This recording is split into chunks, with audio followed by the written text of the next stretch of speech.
the story, I'm gonna keep smiling because it's very wholesome. This is a story about a summer holiday romance moment, if you will. And I have such fond memories of this story and experience that I am very glad to share it with you because it's cute.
smartphones.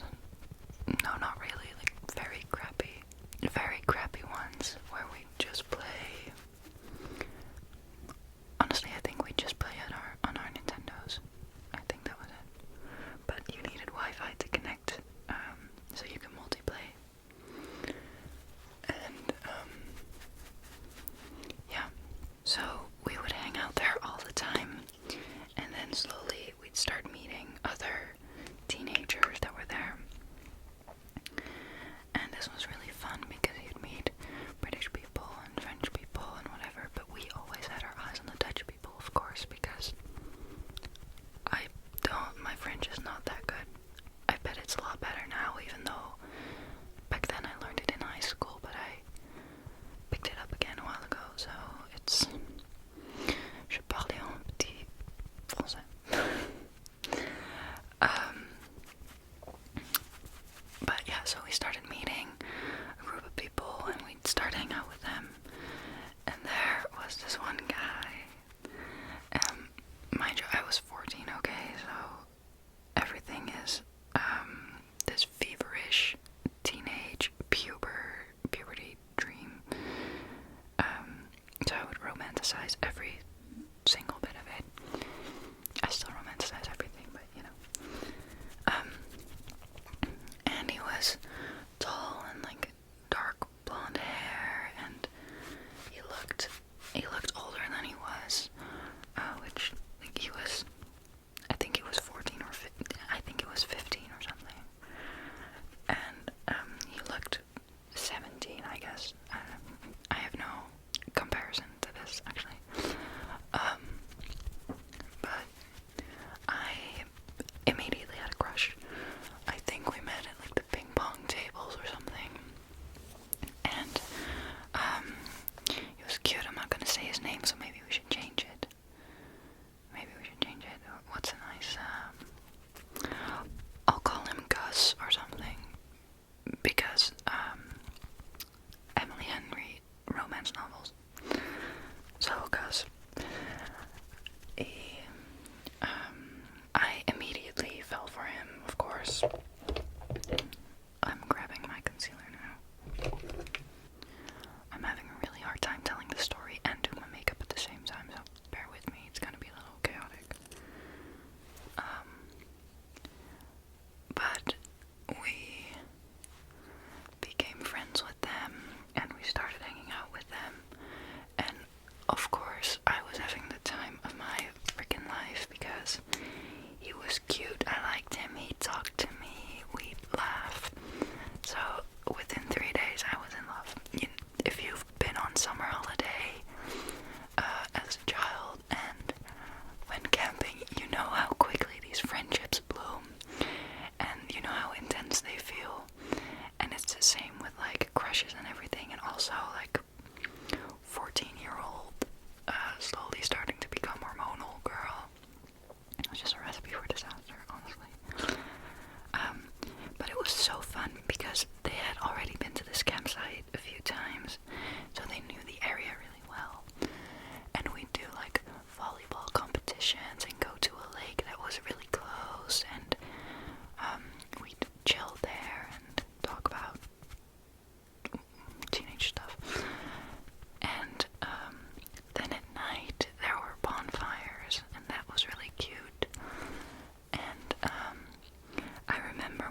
myself, and I think that's a very natural thing to do as a teenage girl, but it's just heartbreaking, really, because I liked him so much, and in hindsight, I knew that he liked me too, but I was just way too scared, because I was scared that he would like Ellie more than me, because they got along really well too, and like, I was too self-conscious to just see that as like a friendship between them, I guess. But okay, all was well. Like, after a week and a half, people started leaving, and people go home, you know, and we'd have this little tradition where we'd wake each other up early in the morning, or whatever time the person would be leaving, and we'd all come out and wave them goodbye. That was really nice. And one time, two people from the group were leaving, so at like 6 a.m. or something, I hear someone like knocking on my tent, because I slept in a tent next to the thing, and it was Gus, and I was like, oh my god, what are you doing by my tent? I look disgusting, but he came to wake me up so we could walk over to the reception together, where we would say goodbye. Oh wait, blush. So we sat there at the reception waiting for them to show up, and it was morning and it was cold, and I had a blanket, and we like sat under the blanket together, and he held my hand under the blanket, and then my mom came by because she was going to the bakery. Like, it was like maybe 8 by now or something. We sat there for a long time because they just wouldn't show up. We were all just like sitting there chilling, and then my mom came walking by, and I felt so guilty, as if she caught me doing nasty stuff. It was cute because like she knew that I liked him so much, so she was just like, oh, what's this? Fun times, whatever. I was like, Mom, leave. It was funny. And then later in the afternoon, like me and my family, we went out somewhere to some town, or on a hike or whatever. And then when we came back, Gus was gone. His caravan was gone, just like empty, dead patch of grass at the place where his caravan was. And I was panicking. I was devastated. I was like, what happened? Why did he go? I didn't know when he would leave. Why did he not tell me? Blah, blah, blah. We had exchanged numbers at this point, so I texted him. Like, hey, I saw that your place was empty. Are you okay? Whatever. And I didn't get a reply for like 2 days because, you know, internet old times, not everyone has their own phone at that point, whatnot. So I was just in agony for 2 days. I was just crying. My holiday was ruined. They tried to cheer me up, but I wasn't rescuable. So after 2 days, he replied, and he explained to me that his niece got very ill, like very, very ill, and they had to leave to go and see her. She is okay now, which is amazing. But so yeah, that was why he had to go. And I remember as a teenager, this is really bad, but I'm just going to be very like honest, and I want you to know that if you are a teenager, you shouldn't be embarrassed of having those feelings, because you're just going through it, you know. But I was feeling very sorry for myself that she was sick, because I couldn't see, you know what I'm talking about. Like, I was really sad for her being ill, like, of course, but also I like, why? Because now I can't hang out. Oh, I don't know, and I felt so guilty for thinking that, but you know, we all get a little irrash sometimes, especially when you're in love. So yeah, that was the end. Kidding. This story has a very long timeline.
really something you would do for fun, you know? It was kind of like if you go on a long bike ride, it's to school or nothing. But he friggin' came to my house on his bike. Like, he biked for an hour to come see me. And my insecure ass still didn't know. I didn't realize that he liked me. So he came to my house, and it was super awkward, and he just played Minecraft with my brother. And like later on, like, my brother left and we were hanging out and talking and whatnot. But my parents were also like in the house, and it was just weird. Then when he was supposed to go home, it was raining. So my mom was like, I'll drive you home. So we were in the car, the three of us, and that was really uncomfortable too, because once again, my mom knew that we were into each other, kind of. Like, she knew from the both of us, but we didn't know it from each other, which was stupid. So she was in the car with us, and like, of course, because we were both super self-conscious, the conversation did not flow at all. That's how I remember it, at least. I am just now realizing that someday he might watch this. If you're seeing this, I'll love you forever. I'm kidding. But, yeah, I don't know, we were in the car, it was awkward, and then we got to his house, and I, like, got out of the car to hug him goodbye, and we were just standing across from each other, and this is a core memory for me, because I was, like, staring at him. I had braces as well. I don't know, it was such a different time. And I remember thinking, like, is he gonna kiss me? Is this going to be my first kiss? No, I can't do that. That's too scary. Mom is watching us. Mom is watching us. No.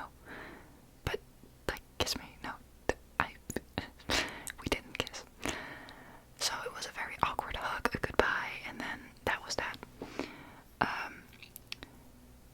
We still, like, stayed in touch, texted all the time, like, FaceTimed. I talked to his friends, he talked to my friends, like, we were all just goofing around, whatever. And I don't remember how this happened, but at some point, he told me, like, at some point, I got over the crush, because I was like, this isn't ever going to go anywhere. He doesn't like me back. I need to stop. And then it just kind of faded away. And then we got in touch again, and it was just like platonic for me. And then he liked me, but I didn't like him anymore. And we went back and forth on that a few times. Like, I would like him, he wouldn't be really interested, and then I would like him, and then he would the other way around. Frustrating. I think that he is the perfect example for me of, like, at this point I wouldn't say right person, but at the time, like, right person, wrong time, if that makes sense. We also, like, hung out together as a group one more time at Gus's house, and that was really, really fun, and we were just hanging out, flirting, and whatever. And Ellie was there too, and Ellie stayed over there, like, overnight. And I remember feeling so super jealous of that, because I was like, oh my god, what if he's gonna kiss her? They didn't, like, not that I know of. Not that I know of.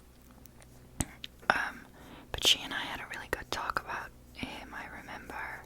She was like, oh my god, he so likes you, and, like, she kind of made me realize it, so I love Ellie a lot. And it's really funny, because with the whole group, our lives are very weirdly intertwined. And, I'll tell you a bit about that in a sec. First, I'll, like, wrap up the story of me and, Gus. Anyways, it was just, I don't want to let you guys down for, like, the story being lame or whatever, but it just never ended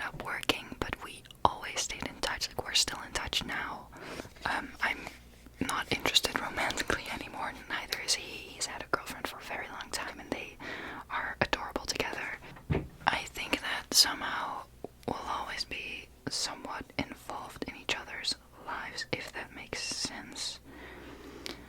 Even if it's just for the memory, like, if there's one thing, it's that every time I think of how much I love camping, and I think of all those fun memories, like his is the first to pop up, and it has made such an impact on me, just for who he is as a person. Like, he was very funny and also kind, and he was nice to everyone in the group. Like, even in those little groups, you have like a bit more popular ones, and the ones that aren't as aren't as loud, let's just say like that, because popularity is weird. But yeah, he's just a very kind, good person, and we still, like, I have him on Be Real, and we sometimes DM if there are like big things going on. One time it was mountain biking with his friend, and he passed my town, so he like came over and we just chatted for a bit, which was fun. And I run into him at the train station sometimes, and that's just, it's lovely to see him, and he's just now a part of my childhood memories, I guess. So that's that with him, and I'll always appreciate him so much. Now the other ones, like, me and Ellie have a very fun and coincidental timeline, because she is from another province than I am, so there's kind of pretty much no way that we would ever run into each other. 2 years ago, I had moved to Nijmegen for my studies, and I was in student housing, and it was very big. There were 2 buildings with all its student housing, like 200 students, I would say. Yeah. And one time on King's Day, we had this huge party there. Like, King's Day is a very big holiday for us. Everyone wears orange because that's our color. And the whole building was like one big party. It was also just coming out of COVID, but the clubs weren't open yet, or I don't know what it was. Everyone had to get tested before. I'm not going to say that this was responsible, it really wasn't.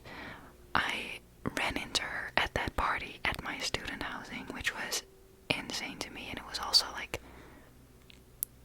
8 years after we'd met, and it was like seeing a family member. For some reason, it felt so good and familiar to see her again. And apparently her boyfriend lives across the street, like in the other building, which is just nuts to me.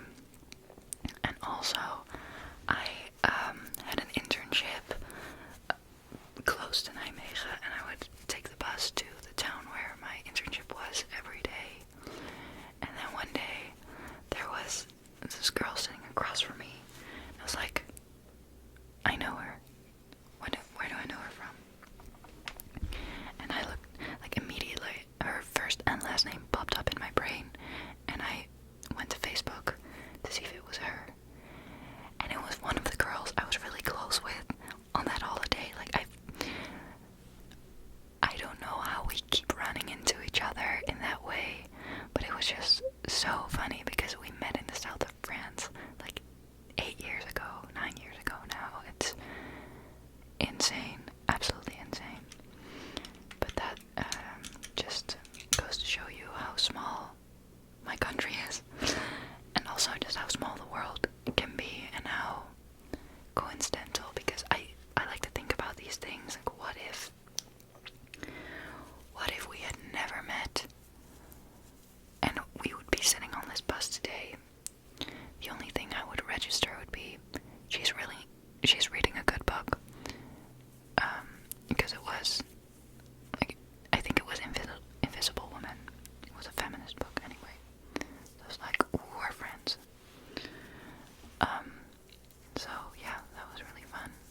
I don't know if this story ended up living to the expectations of the romance that you anticipated on, and I'm really sorry if that's the case, because I feel like now that I'm actually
this went on until we were like 16, I guess. But it was just funny, like the interest everyone had in this guy and his friends. Like my friends follow his friends, I think, and like if I get Snapchat memories, I'll send it to my friends because at one point we just all experienced the story together. I don't know, it's funny. And they're all very nice people, and I hope that they are doing very well. But that was just a little fun, reminiscing moment. I just can't believe that those moments, in hindsight, they are small. Like him leaving the campsite, like crushed me at the time. And now I think of it and I'm like, okay. And that's just weird. It's just strange that your feelings can change so much, you know. Yeah, I think that is pretty much it about that. Sorry, I needed a second in silence. I got this shape tape